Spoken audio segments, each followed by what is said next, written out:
Bonjour à toutes et à tous, bienvenue sur la chaîne. Si ce n'est pas encore fait, je vous invite à vous abonner dès maintenant. Cliquez sur le bouton s'abonner juste sous la vidéo. Cliquez également sur la petite cloche de notification qui est juste à côté. Vous avez une toute petite cloche, c'est sur celle-ci qu'il faut cliquer. Ça va vous permettre d'être informé par YouTube lorsque je publie une nouvelle vidéo. L'idéal étant quand même de vous inscrire à ma newsletter, c'est gratuit. Vous allez trouver le lien dans la description de la vidéo. La newsletter Intuition Libre, il suffit de rentrer votre prénom, votre adresse email, et puis comme ça je vous envoie un email, moi quand j'ai des nouveautés à vous proposer. Ça nous permet d'être sûr de rester en contact. Aujourd'hui je vais vous proposer un tirage sur le monde. Il y a assez longtemps que je n'ai pas réalisé ce type de tirage. Comme vous le savez, en ce début d'année 2020, c'est assez, ça bouge beaucoup, quoi. C'est assez agressif même. Et je me suis intéressé de voir ce qui va se passer dans les jours, les semaines qui viennent, voire les mois. On va essayer d'éclairer tout ça donc avec le tarot de Marseille. Alors, que va nous dire le tarot, hein? Voyance sur le monde.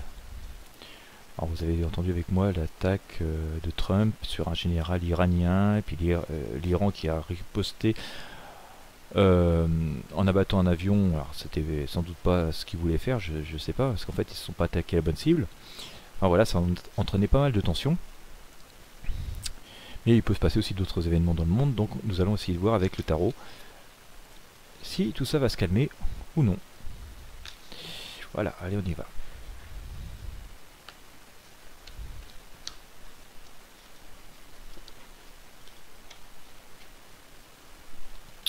Voilà.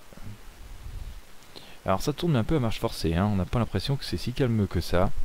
On va dire, ça ne tourne pas rond. Voilà. Vous connaissez l'expression sans aucun doute. Hop, je retourne tout pour y voir un peu plus clair. On a eu l'impression qu'on a vu jusqu'ici une espèce de stabilité d'accords qui finalement était assez chancelante. Ces accords existent encore, hein, c'est pas non plus le chaos total, quoi. Mais c'est un petit peu la marche forcée et bon nombre d'événements pourraient finalement venir entacher un peu cette paix, hein, qui est actuellement. On sent quand même qu'il y a des mauvais esprits, des volontés quand même comme ça de perturber un petit peu la stabilité, hein, que nous avons connue ces derniers temps. Mais il y a aussi, enfin voilà, il y a des volontés de faire bouger des choses, de faire des lignes. Je pense qu'il y a des personnes qui veulent avoir un certain intérêt à semer le trouble, mais il y a aussi de l'autre côté cette volonté, c'est la justice qui nous dit que tout reste quand même à l'équilibre, hein. Voilà, donc on ne va pas non plus sombrer dans un chaos total, mais voilà, il y a deux grosses volontés, deux grosses divergences, deux camps différents, celui de la paix et celui un peu plus impétueux qui cherche un peu plus la bagarre, qui sont en train de comme ça un petit peu de s'affronter, quoi.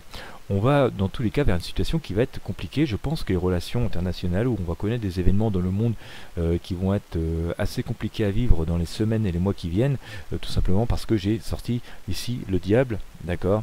Le diable, c'est toutes les plus basses énergies humaines, hein, la méchanceté, la jalousie, la violence, la guerre, l'avarice, enfin voilà, tout ce qui traduit les défauts humains, et on semble s'orienter vers cette période assez compliquée où sans non plus que ce soit complètement le chaos, hein, voilà, je vous annonce pas une guerre, un chaos total partout, mais on sent quand même qu'il va y avoir quand même pas mal de tensions, de choses compliquées à gérer, et que parfois on va avoir l'impression d'être se sentir un petit peu tout petit par rapport à ça, d'être un peu emprisonné, d'être un peu les victimes de choses dont on ne décide pas du tout du cours des choses.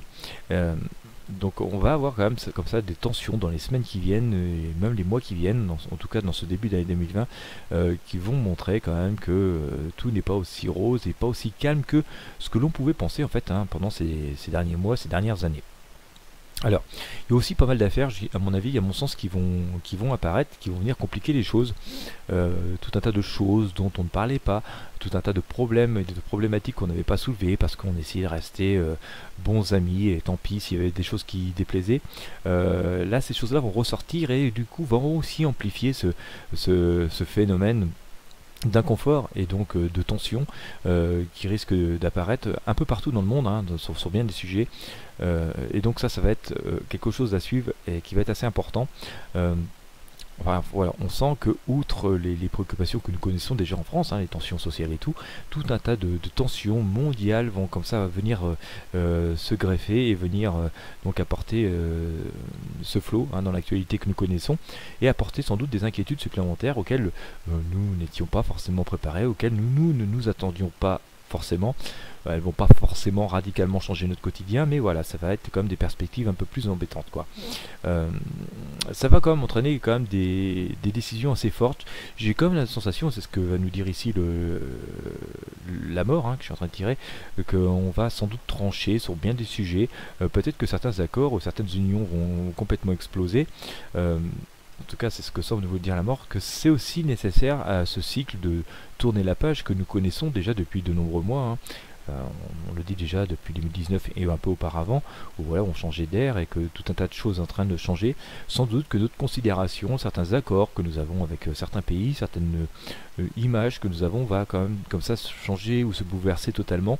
Mais aussi pour permettre de faire renaître de nouveaux accords, de nouvelles idées, de nouvelles alliances, et donc c'est une manière de tourner une forme de page, une forme de vision du monde pour accéder à une nouvelle. Tout ça, on va sentir quand même que diplomatiquement, et d'un point de vue général, il va y avoir beaucoup de mouvements, hein. On sent voilà, j'ai sorti le mât ici. Les choses vont quand même aller bon train. Donc il va y avoir beaucoup de choses qui vont se passer, sans doute beaucoup d'événements, mais aussi beaucoup de nouvelles perspectives, de nouveaux accords dont je vous parlais tout à l'heure, qui vont se faire, parce que il n'est pas non plus question de laisser comme ça tout partir en déliquescence. Bien au contraire, c'est, je vous le disais, donc une page qui se tourne assez durement, assez violemment, avec une forme de férocité parfois, mais sans doute pour arriver à quelque chose de plus stable, mais il va falloir un certain temps. On va quand même passer une longue période de flou, c'est ce que nous dit ici en fait le pape et l'ermite, hein. Il y a quand même cette période de solitude et d'attente. Il va falloir observer pendant un certain temps, on va vraiment négocier beaucoup et puis voir si les accords se mettent en place, s'ils sont tenus et ainsi de suite, avant d'arriver sans doute à ce nouveau schéma du monde, à cette ces nouvelles relations que nous allons connaître, voilà, entre les pays et entre les peuples, et en tout cas donc d'une manière générale, mais aussi tout particulièrement d'un point de vue commercial, politique et peut-être même pourquoi pas militaire. Voilà ce que j'avais à vous dire. Donc en tout cas, pendant quelques semaines et quelques mois, pas mal de tohu-bohu, pas mal de mouvements, pas mal de choses qui sont amenées à bouger, à changer. Mais c'est en fait, semble-t-il, un mal nécessaire pour arriver vraiment aussi à changer d'air à ce niveau-là, hein, chose dont nous avons assez peu parlé, en tout cas dans cette année 2019, nous autres Français qui sommes assez occupés par notre actualité en fait interne et propre au pays. Voilà, et bien écoutez, j'espère que vous aurez été un petit peu éclairé sur ce qui peut se produire dans le monde, que vous apprécierez ces prédictions. Si c'est le cas, n'hésitez pas à mettre un pouce bleu sur la vidéo, n'hésitez pas à la partager avec vos amis. Moi je vous dis à très bientôt pour un prochain tirage.